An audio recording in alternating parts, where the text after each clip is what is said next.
Hey everyone, and welcome back to the channel.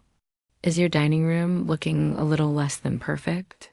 Let's fix that in just a minute. Today, I'm showing you my super simple secret to making your dining chairs look brand new again. First up, grab a dry cloth and give those chairs a good dusting from top to bottom. You'd be surprised how much dust they can collect. Next, mix a tiny bit of mild soap with some warm water. Take a soft cloth, dip it in, wring it out well, and gently wipe down the chair frames. For any fabric or cushion parts, just dab them gently with a damp cloth. Don't soak them. Let them air dry completely. Finally, for that extra sparkle on wooden chairs, apply a little bit of wood polish and buff it to a beautiful shine. Look at that difference.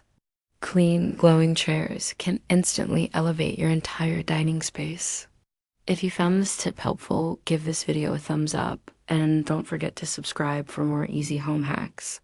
Thanks for watching.